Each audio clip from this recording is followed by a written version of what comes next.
Hello and welcome to the Korean Beauty Show podcast. I'm your host, Lauren Lee, the founder of online Kbeauty platform Style Story, and of course, your guide to everything that you need to know, all the top headlines, the products, the trends coming straight out of South Korea. So to kick off this Tuesday's episode, and Tuesday is of course the episode where we do our news wrap-up, our news roundup, and talk all things that are new and trending at the moment. There were quite a few different stories in the news this week that caught my attention, I guess you could say. And the first one was the plan that the Korean government is currently rolling out to build a biomedical hub in Osong in Korea. So the plan is to call it Osong Biopolis. Now, Osong is probably not a place that you have necessarily heard of before, and that's because it's not super famous outside of Korea. It is not in Seoul, so it's not one of the big cities. It's not on Jeju Island or anything, which is a place that probably a lot of people living outside Korea may have heard of. But what the plan is here is to build essentially a cluster of government-funded healthcare and medical agencies. So biomedical facilities, a high-tech medical complex, research facilities, and a medical complex where you can actually go and do, for example, medical tourism. So the reason that this caught my attention, apart from the obvious that it seems like a lot of this will have a flow on to the K-beauty industry, is that the government has said that they actually want to attract foreigners to come and I guess live in the Osong Biopolis. And that's because they're planning to build foreign schools there. They said they're going to have favorable living conditions for foreigners, which I would love to know what they think that means. Apparently what they're doing is they're setting up, exclusive residential lots for foreigners. I don't know if that means you'll get priority housing or something like that. That's in contrast to another one of the headlines this week, which was that the Korean government is planning on clamping down on foreigners that own property in South Korea. So I'm not sure if the two different arms of the government are talking to themselves. But anyway, the people that are responsible for Osong are saying that they want foreigners to go, they want them to live there, and they're going to give them exclusive residential lots. They're going to do things like schools, hospitals, and pharmacies for foreigners as well. So I guess, that could be cool if it actually does go ahead. I'm not sure how far into the rolling out of that they are, but medical tourism is bigger and bigger here. So when I was at the airport a couple of weeks back, when I landed in Korea, Korea now has, in the international airport at Incheon, it has two separate terminals. And for whatever reason, normally when I fly out, I'm always flying out of Terminal 2, which is the Korean Air Terminal. But this time I landed at Terminal 1, which I have not done for ages, probably because I was flying a different airline. And what I noticed when I got through, after I collected my baggage and we were making our way back to the car park where our car was parked, is that there is actually all of these different counters set up, and one of them was like a medical tourism counter where you can go and have, I presume, some sort of a consultation, or I don't know, maybe it's for people that have already booked a medical holiday, and that's kind of the meeting point. So medical tourism, and I think that encompasses everything from actual plastic surgery all the way through to, people that maybe in their home country, the cost of medical care is too high. So they're coming to Korea to have elective surgeries. All of that is just getting bigger and bigger. There's even a government agency, I'm pretty sure, that exists where you can complain if anything has gone wrong while your surgery or procedures were being carried out in Korea. So that is just something that I'm seeing more and more around the traps. And then obviously in the news this week, all of the chat around the new Osong Biopolis. So I guess Korea is probably going to be a more and more attractive option for people that are looking to do those kind of things. I know historically places like Thailand have been really good for that, particularly amongst Aussies, amongst Australians.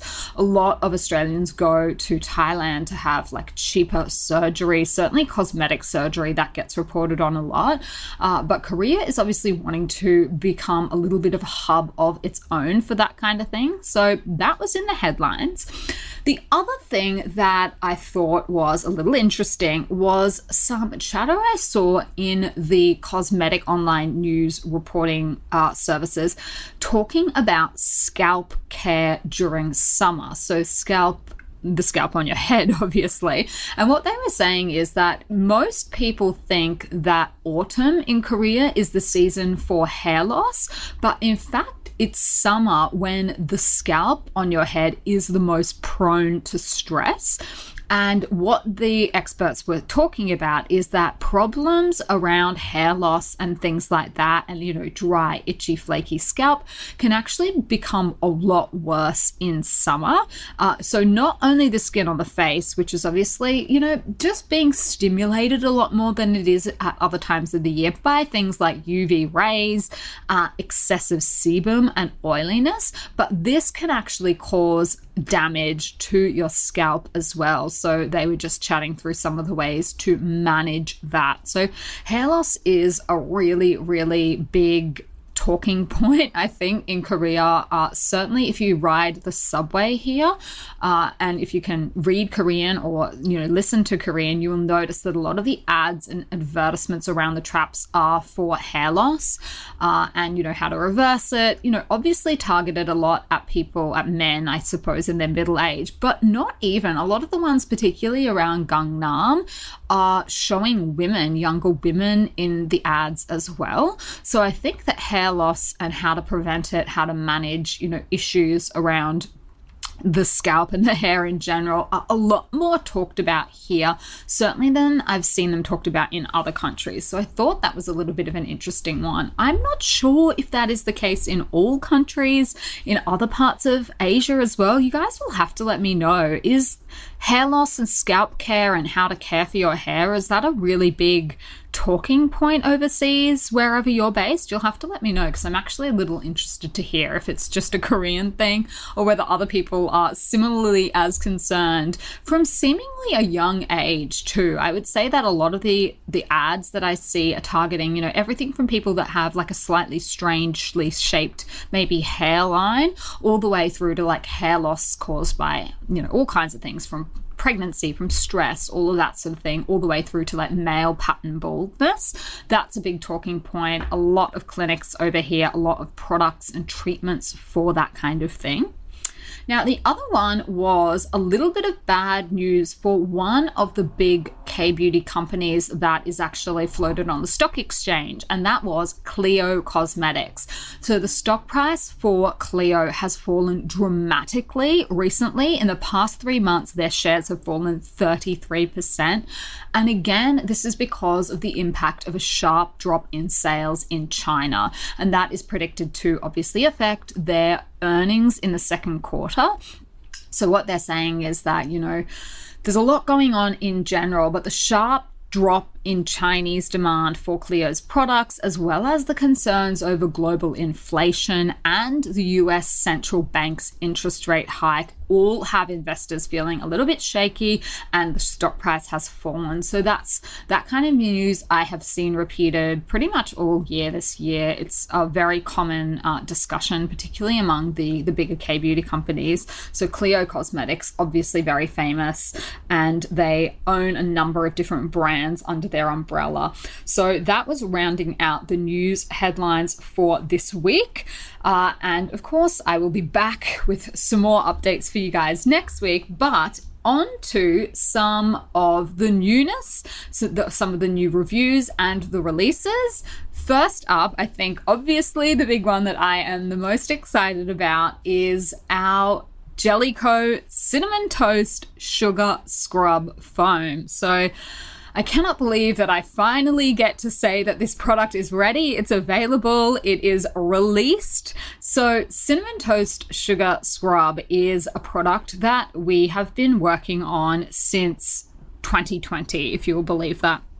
I actually found, I think we really got serious about it in about June 2020, but I even found a sample that I had lying around in my bathroom cupboard that was labeled May 2020, and that was from one of the manufacturers with a very early prototype that I am very glad now that we did not go with. So this has been a real labor of love, this product. We have had so many stops and starts, ups and downs with it. It's been impacted on by pretty much everything, the global supply chains, obviously materials and things like that. But the big one that we really struggled with this one was the packaging. We just had nightmare after nightmare trying to find a packaging manufacturer that we wanted to work with. I think we must have started the process at least 4 times with 4 different manufacturers and just kept running into just trouble with them. They were not very easy to deal with. It seems that there are a couple of companies that sort of have a monopoly on the market here. So it's very much they were in the position of power and we as a small brand were not. So it was kind of a reversal of the customer gets what they want or the customer's always right. We were kind of like, oh my gosh, like, we're going to pay you for this. We promise. We want to give you money, please. Can you send us a prototype? We just had so many issues. The product, so because it is in tube packaging, this is actually the first time that I have worked with tube packaging with a new product. So I've overseen lots and lots of different products being made, but this is the first time that I got to see close up all of the problems that can arise when you're using tube packaging. And the reason being is that it's completely sealed off. And so what that can lead to is, depending on how much the tube is, filled, and if it's overfilled or not, it can actually explode, depending on how much product you put in it, how long the packaging is, how short it is, all of these things that I never knew about. So we had a lot of problems trying to get the perfect length of the tube, get the perfect size of the tube, and have the formula sitting in there safely in a way that it would pass the stability testing. So we had to scramble around a couple of times to change the tube packaging, just because we were just running into too many problems, and that blew the whole thing out by at least a year. The formula we had perfected, we were really happy with it, and then just issue after issue to do with that. So that product, I am just so happy that it is finally out in the world and that it exists. So what is it exactly after all of that time? So it's a cleanser, and you might be forgiven for thinking, hold on, but there's scrub in the name. So I will explain. What we wanted to do is create something that is a multi-use and a customizable cleansing option. So as a way to basically cut down on some of the steps in your skincare routine. Because when it comes to cleansing and exfoliating, depending on how many different cleansers you're using and exfoliators, it can really start to blow out. So what we wanted was something that did everything and you could decide exactly how you want to use it at each cleanse. So what it is it has tiny, really tiny, fine little sugar crystals in it as one of the main ingredients, obviously. So when you pour it out onto your hand, you will see the sugar crystals. And if you want more of an exfoliation or a grittier type of cleanse, then you basically just wet your face with water, apply the product straight to your face, and it will really gently exfoliate. And the sugar crystals will melt as you're using it and melt away into like a more traditional foam formula that cleanses like a regular cleanser. So that's one way of using it. And I love using it like that, probably 2 times a week, 3 times a week. But for my skin, because it's so sensitive, what I normally do when I'm using this in my routine is rub it together in my hand first and dissolve most of the crystals, dissolve maybe 70 to 80% of them, have it in that creamy texture, and just apply that straight to my skin. So it's 100% customizable. If you're trying to get, say, your sunscreen and base makeup off at the end of the day, you might want to leave it a little bit grittier just to really, cleanse them away. But the thing is, unlike a traditional kind of scrub that has really big shards of, maybe maybe apricot or microbeads or something like that in it. This is nothing like that. It is very, very ultra fine. It's non-abrasive. It's non-irritating.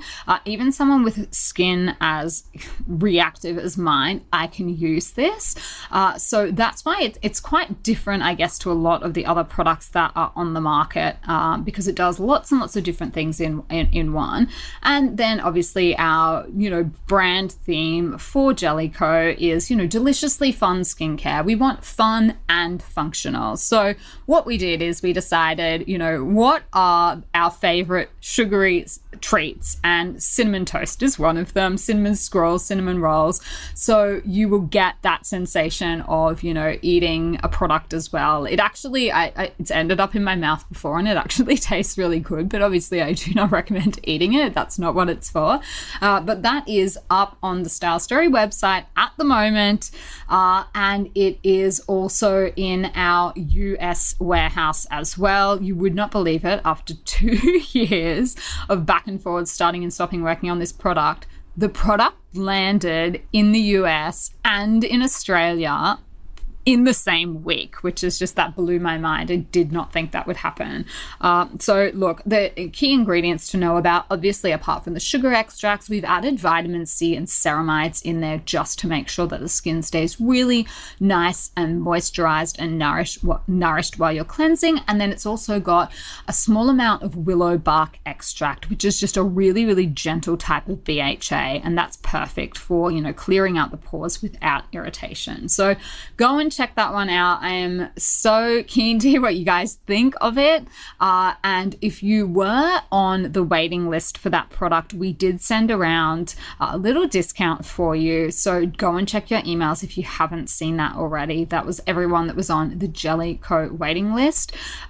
We gave you guys a little bit of a special offer to say thank you so much for supporting the brand. If you're not on that list, guys, I would recommend getting on it, because we do tend to give the best discounts and offers to the people that really want to hear about them, first of all, but also for the people that have supported the brand, because, as a really small skincare startup, we would not be where we are without the people that support our brand. So obviously we want to give back to them. So I'll put a link down below to that as well, so that you don't miss out when our next product is about to launch. Okay, on to some of the new Kbeauty product reviews that were left on the Style Story website. And the first one that I found was Skin 79's Pink BB Cream. This is a 5-star review, and the reviewer said, beautiful skin coverage. This product leaves your skin feeling soft, smooth, and glowing while providing a great coverage and hiding blemishes. 5 stars. So nice and short and sharp. Thank you very much for that review. And the second one was one for Tosowoong's Ovalicin Red Spot Cream. And this was a 5-star review, and the reviewer said, great breakout control. This cream has helped with my oiliness, as well as keeping breakouts at a minimum, generally evening out my skin tone. Instead of a pimple coming up, I'll get a mild red dot that never goes further. The redness is reduced, and after using it for a couple of months, a makeup girl was shocked that I wasn't wearing any makeup when she went to take it off for a color match. Wow, okay, that's pretty cool. So thank you very much to our reviewers that left the reviews. Remember, if you are purchasing any Kbeauty products on the Style Story website, that you just make sure that you log into your rewards account and leave any reviews, and watch those rewards points just pile up. I've seen a lot of people that are making full use of them. Lots of people coming through with big discounts, $10, $20 on their orders. So good on you. Thanks for leaving your reviews. And to everyone that hasn't done that yet, make sure you're not leaving any money on the table when you're doing your next order. $20 is like a whole product for free. So good on the people that are making use of that.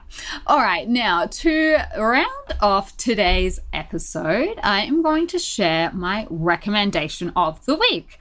And for this week, this is an app that is a really handy app to use if you're wanting to catch up on Korean dramas and reality TV shows, but you don't speak Korean, which I assume is a lot of people that are listening to this podcast. So obviously there are lots and lots of different places that you can go and, find K-dramas, find reality shows. I'm pretty sure Disney Plus has a lot that they've added.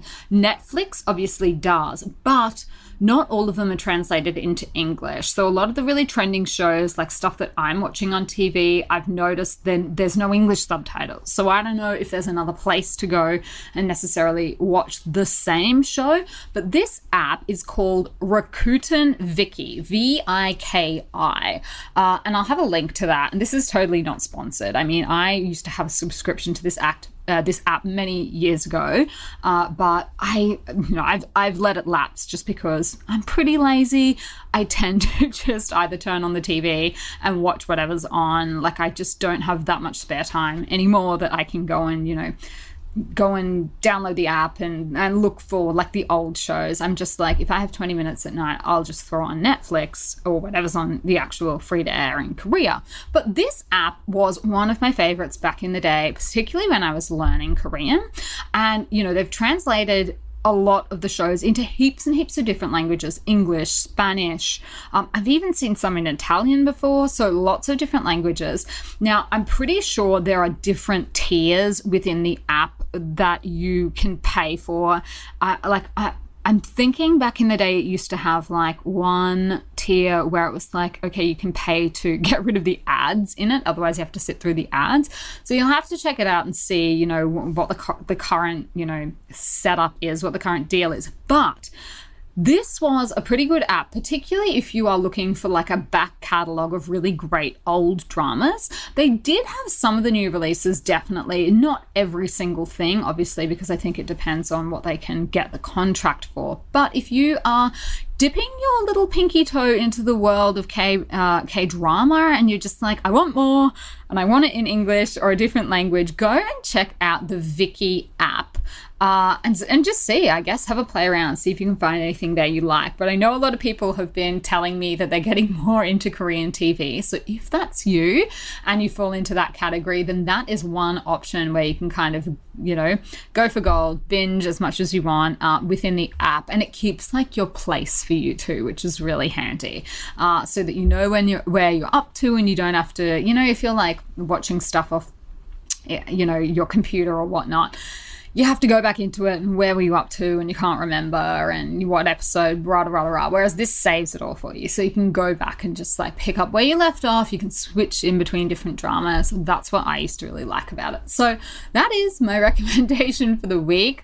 I am going to leave it here for this Tuesday. I will, of course, be back on Thursday. So make sure you stay subscribed. And if you haven't already done so, just a little hint, hint, nudge, nudge, wink, wink, please don't forget to leave a little review, just a tiny weeny little review for the podcast. I would love that, and I will catch you on Style Story.